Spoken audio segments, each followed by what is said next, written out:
जी अब हम शुरू करने लगे एग्रीगेट डिमांड क्लासिकल्स में। तो क्लासिकल की जो एग्रीगेट डिमांड है वो बेसिकली उसकी दो थ्योरीज के ऊपर डिपेंड करता है, quantity theory of money Fisher's की और देन कैम्ब्रिज की। दोनों की दोनों थ्योरीज जो है वो ऑलरेडी एक्सप्लेन्ड है, मेरे चैनल पे मौजूद है, आप लोगों को मिल जाएगी। पहले फिशर्स की देख लीजिएगा, फिर देख लीजिएगा कैम्ब्रिज की। दोनों की दोनों यहाँ पे एक्सप्लेन्ड है। इसकी जो अब आप वो दोनों देख लें उसके बाद आप इसके आगे से कंटिन्यू कीजिएगा तो समझने में आपको ज़्यादा आसानी हो जाएगी। ठीक है जी। तो फिलहाल मैं फिशर्स को और कैम्ब्रिज को बिल्कुल छोटा सा जो एक सिमिलैरिटी है उसको एक्सप्लेन करूँगी और मैं इसको आगे लेके जा रही हूँ। ठीक है जी।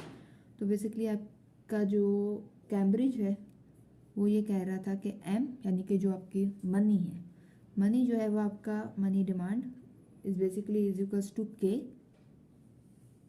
P Y. वाई के ऊपर बार है क्योंकि वाई आपका कांस्टेंट होता है। हमने एग्रीगेट सप्लाई को ड्राइव किया है, अभी अभी अभी हमने जो वीडियोस मैंने डाली हैं उसके अंदर क्लासिकल्स की, उसके अंदर डेरिवेशन में आपने ये सारी चीज़ें देखी हैं कि हमारा जो चूँकि फुल एम्प्लॉयमेंट होता है इस वजह से जो आउटपुट होता है वो भी full employment level of output होता है और हमारा जो एग्रीगेट सप्लाई होता है वो भी एक कांस्टेंट होता है, प्राइस इन इलास्टिक होता है, परफेक्टली इन इलास्टिक होता है प्राइस से। ठीक है। तो ये बेसिकली कहता है कि आपकी मनी डिमांड की वजह से आपके आउटपुट पे फ़र्क आ रहा होता है, नॉमिनल आउटपुट पे कितने परसेंट से, के परसेंट से। तो के क्या है, के बेसिकली कैम्ब्रिज का कांस्टेंट है और के is basically the inverse of 1/v। तो मैं अगर इसको यहाँ रखूँ तो ये m is equals to 1/v is equals to P Y. तो M V is equals to P Y. ये हमारे पास फिशर्स की क्वांटिटी थ्योरी ऑफ मनी थी। ठीक है। इसमें आपका y कांस्टेंट है एंड v कांस्टेंट है जो कि कह रहा था कि आपके मनी सप्लाई के चेंज से आपकी प्राइसेस भी चेंज होती हैं। ठीक है। तो अब इसमें बेसिकली ये चीज़ है कि हमारा एग्रीगेट सप्लाई जो है वो एग्रीगेट सप्लाई कर रहे हैं, एग्रीगेट डिमांड की डेरिवेशन कर रहे हैं। तो हमारा एग्रीगेट डिमांड जो होता है वो एक डाउनवर्ड स्लोपिंग कर्व है और वो कुछ ऐसा दिखता है ए डी, या उसको आप वाई सुपरस्क्रिप्ट में डी लिख लीजिए। ठीक है। और ये फंक्शन होता है एम का। ठीक है। अब एम के चेंज होने से एग्रीगेट सप्लाई आगे की तरफ शिफ्ट हो जाएगा। कैसे, मनी सप्लाई बढ़ गई, मार्केट में अब ज़्यादा पैसे अवेलेबल हैं जो आप ले सकते हैं और as a medium of exchange use कर सकते हैं। तो आप मनी को ले लेंगे, आपके पास पैसे आए, अब आपके पास पैसे ज़्यादा हैं तो आप उसको चेंज भी ज़्यादा करेंगे, यानी कि आप डिमांड बढ़ा लेंगे, आप मज़ीद चीज़ों की डिमांड बढ़ा लेंगे तो एग्रीगेट सप्लाई बढ़ जाएगा। सिंपल।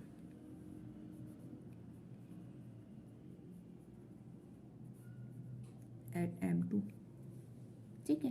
तो बेसिकली ये एक थ्योरी है जिसकी क्लासिकल्स की। अब मैं इसको आगे लेके चल रही हूँ the classical theory of interest rate. इसको मैं यहीं रोक रही हूँ और अब मैं आगे लेके चल रही हूँ कि क्लासिकल्स में इंटरेस्ट रेट की डिटर्मिनेशन कैसी होती है। ठीक है। तो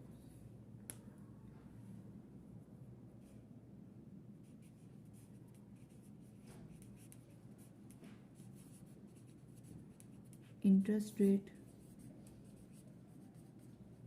डिटर्मिनेशन इन क्लासिकल्स।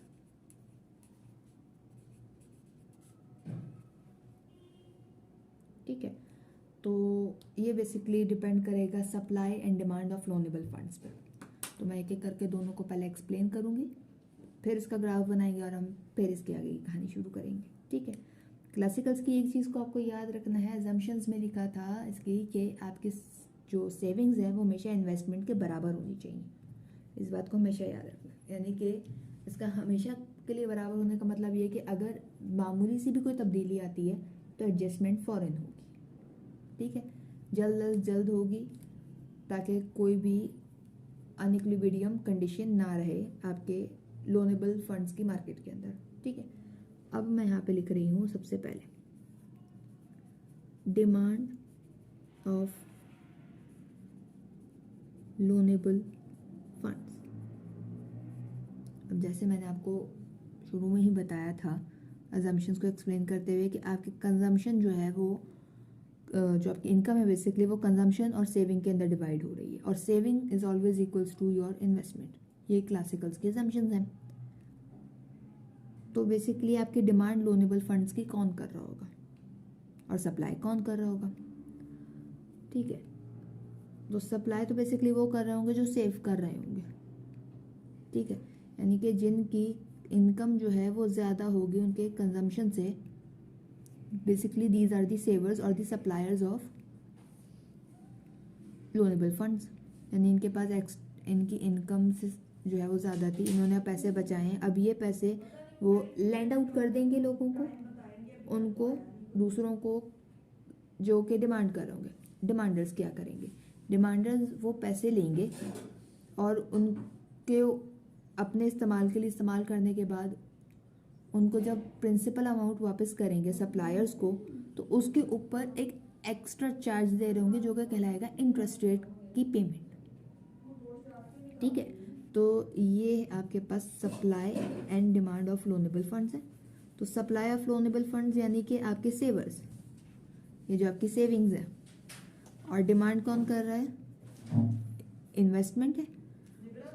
अब यहाँ पे इन्वेस्टमेंट जो है वो बेसिकली इन्वेस्टमेंट के साथ एक चीज़ और ऐड होती है, वो होती है गवर्नमेंट का डेफिसिट, इम्प्लिसिट गवर्नमेंट का डेफिसिट जो कि एक्सोजिनस है।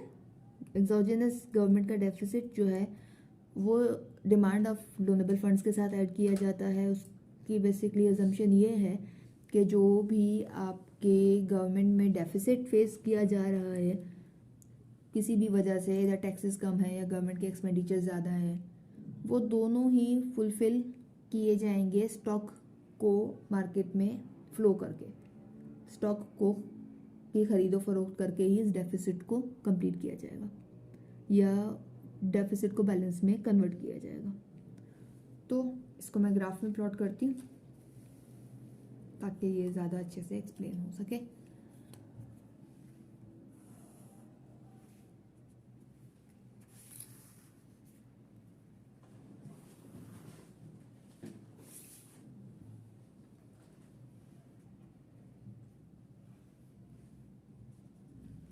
ठीक है जी, saving is equals to investment और इंटरेस्ट रेट। इन्वेस्टमेंट से आपके इंटरेस्ट रेट का नेगेटिव रिलेशन है, इसलिए इन्वेस्टमेंट कर्व जो है वो डाउनवर्ड स्लोपिंग है। इन्वेस्टमेंट के साथ आपके पास जो ऐड हो रहा है वो हो रहा है गवर्नमेंट का डेफिसिट।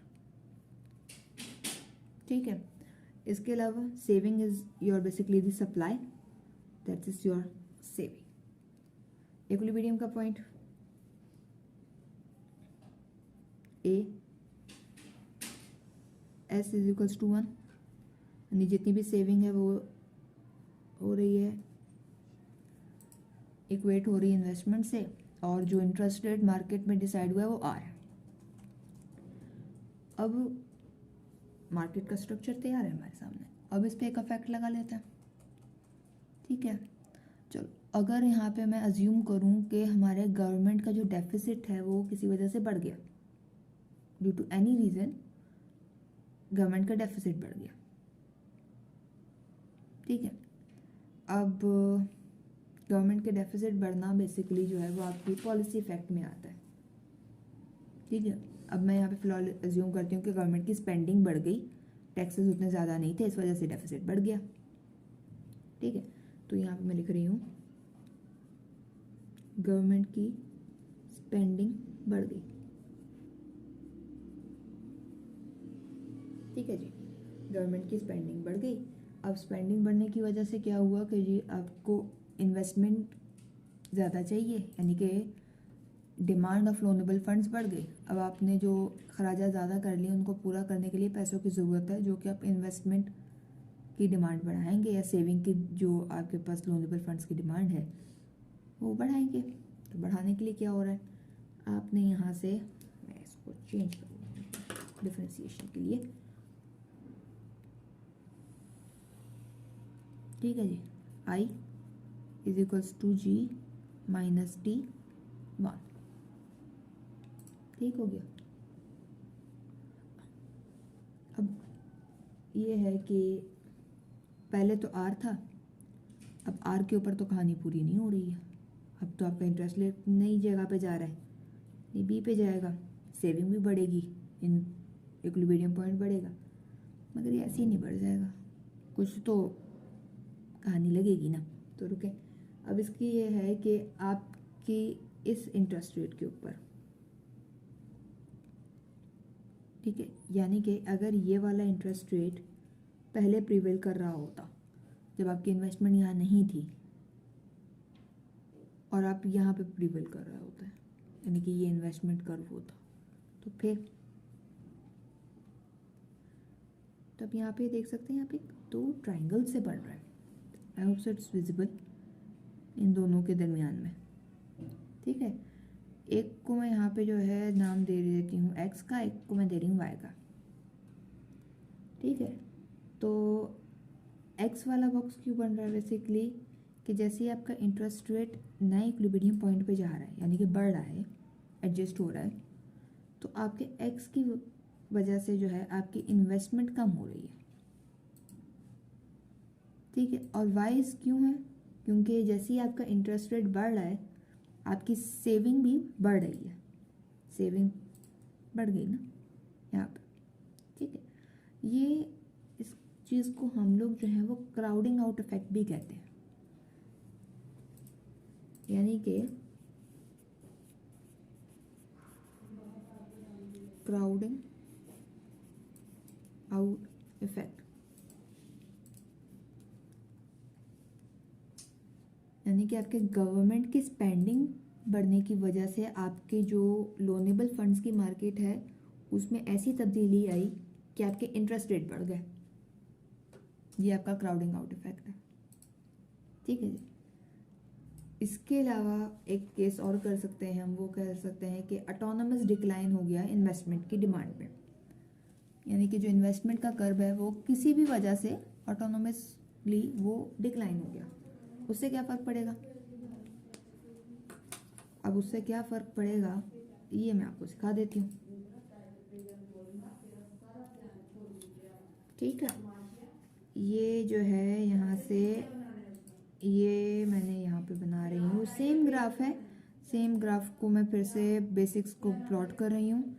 ये इन्वेस्टमेंट है अलॉन्ग विद द डेफिसिट, इसके अलावा जो है ये आ गया आपके पास सेविंग का कर्व।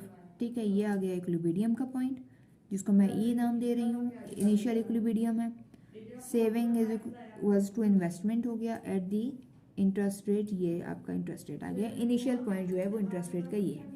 अब किसी भी वजह से आपकी इन्वेस्टमेंट जो है वो कम हो गई है। ठीक है, अब इन्वेस्टमेंट ऑटोनोमस इफेक्ट हुआ है, आपकी कम हो गई है। ठीक है, ऑटोनोमस डिक्लाइन इन इन्वेस्टमेंट। ठीक है, अब आपकी जो है आपकी इन्वेस्टमेंट का कर्व में कमी आ गई है, यहाँ पे आ गए हैं आप।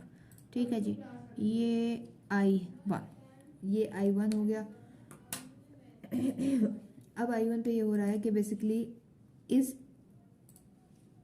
इंटरेस्ट रेट के ऊपर R के ऊपर जो है आपकी saving is greater than your investment, is greater than investment, investment कम हो गई है आपकी। तो इसमें क्या हो रहा है कि आपने एज पर दी रूल आपके इंटरेस्ट रेट को कम होना होगा ताकि नए इक्विलिब्रियम पॉइंट पे आ सकें, जो कि यहाँ पे मैं एफ का नाम दे रही हूँ जिसको। ठीक है, तो ये एफ पे आएगा at the new saving and investment with the lower interest rate, मगर ऐसे यहाँ तक नहीं आएगा, इतना आसान तो नहीं है। तो यहाँ पे भी आपको दो ट्रायंगल नज़र आ रहे हैं।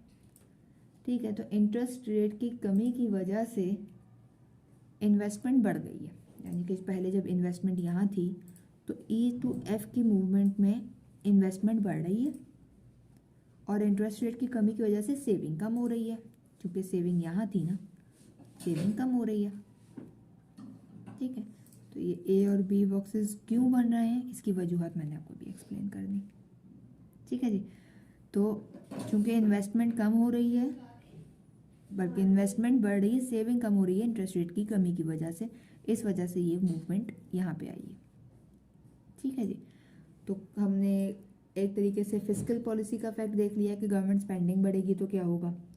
ठीक है। फिर हमने क्राउडिंग आउट क्या था हमें वो समझ में आ गया। अब ऑटोनोमस इन्वेस्टमेंट की डिक्लाइनिंग होगी तो क्या सिनेरियो होगा, वो भी हमारे सामने आ चुका है। ठीक है। अब एक लास्ट चीज़ देखेंगे हम, वो देखेंगे कि अगर टैक्स लग जाता है सप्लाई साइड पे, यानी कि प्रोड्यूसर के ऊपर टैक्स लग जाएगा तो उसका क्या इफेक्ट आएगा। ठीक है।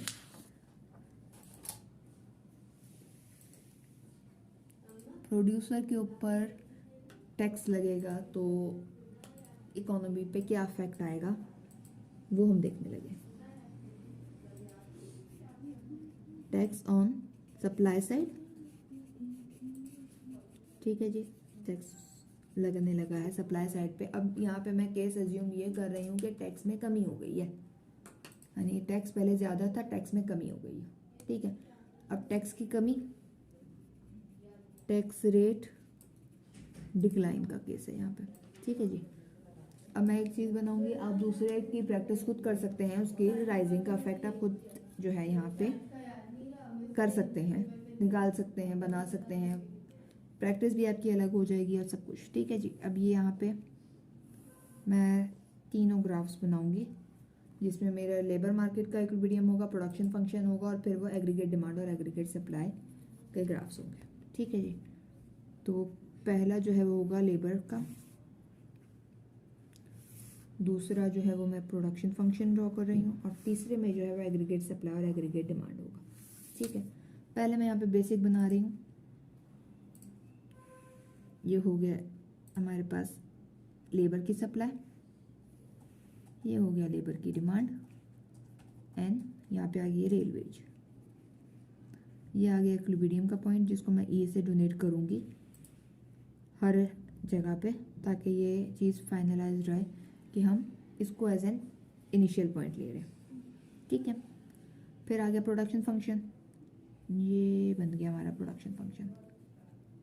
y is the function of capital which is constant and labor on the x-axis and output on the y-axis। ठीक है। इसके बाद इसको भी साथ में प्लॉट कर लेते हैं। ठीक है। ये मैं यहाँ से उसको नीचे स्लाइड डाउन करूँगी ताकि आपको बाकी के ग्राफ्स भी नज़र आ जाए। अब चूँकि यहाँ पे n से मैंने प्रोडक्शन फंक्शन पे प्लॉट लगाऊंगी क्योंकि मुझे यहीं से ही आउटपुट को मालूम करना है। ये n, ये पॉइंट आ गया e का और इस e से बन गया y। ठीक है। और अब ये y जो है ये यहाँ पे प्लॉट होगा on the aggregate supply and aggregate demand curve. ये y जो है अब यहाँ नीचे प्लॉट होगा।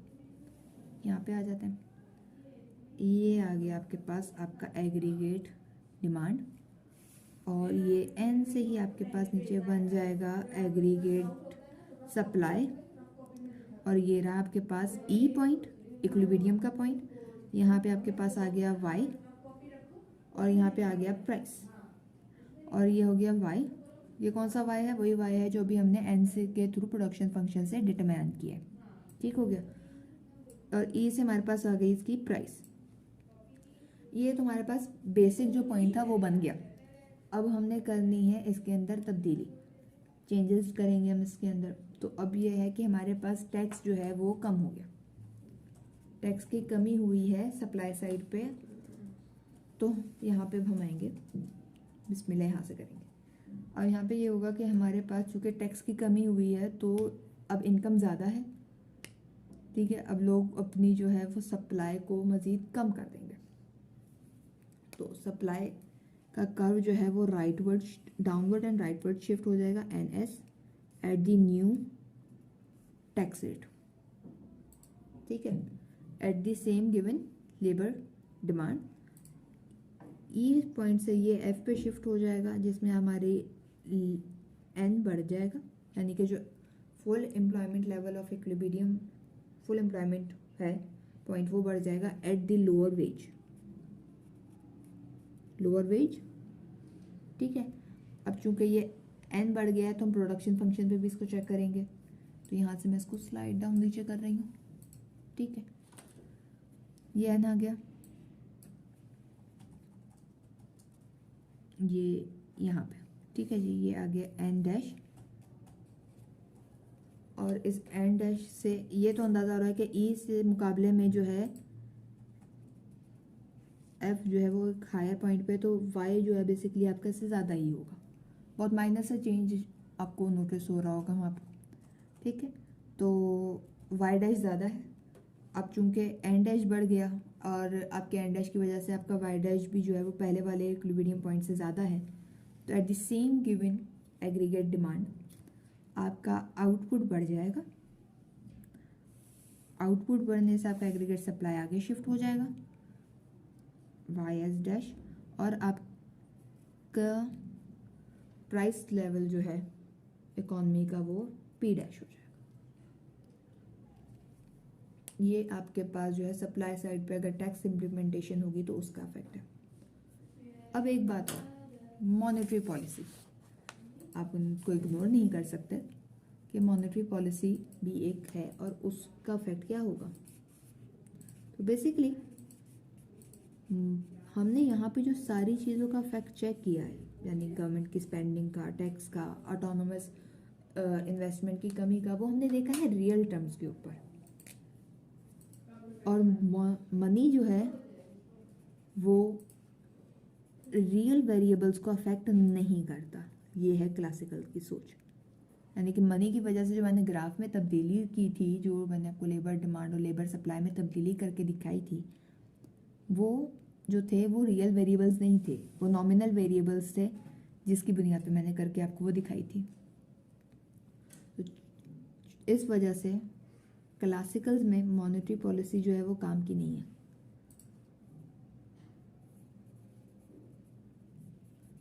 क्योंकि वो मनी का कोई इफेक्ट ही नहीं मांगते। इसके साथ जो है क्लासिकल्स का किस्सा यहाँ तमाम हुआ। अब अगले टॉपिक जो हम शुरू करेंगे चलो वो केनेजियन से शुरू करेंगे। तो अगर आप लोगों को ये मेरी इतनी की भी मेहनत समझ में आई, आप लोगों का कॉन्सेप्ट क्लियर हुआ और आपको लग रहा है कि इसके थ्रू मज़ीद और लोगों को बातें समझ में आ सकती हैं, तो प्लीज़ इसको आगे शेयर कीजिएगा, क्योंकि इस सारी चीज़ों का मकसद सिर्फ आप लोगों के कॉन्सेप्ट्स को क्लियर करना है। जो आप लोगों को इकोनॉमिक्स मुश्किल लगती है उसको आसान करना है, इतनी भी मुश्किल नहीं है। अगर इतनी आसान भी नहीं है तो इतनी मुश्किल भी नहीं है। तो इस चीज़ को समझिए, इसको आगे से ज़्यादा से ज़्यादा शेयर कीजिएगा, लाइक कीजिएगा, प्लीज़ मेरे चैनल को सब्सक्राइब भी ज़रूर कीजिएगा। Thank you.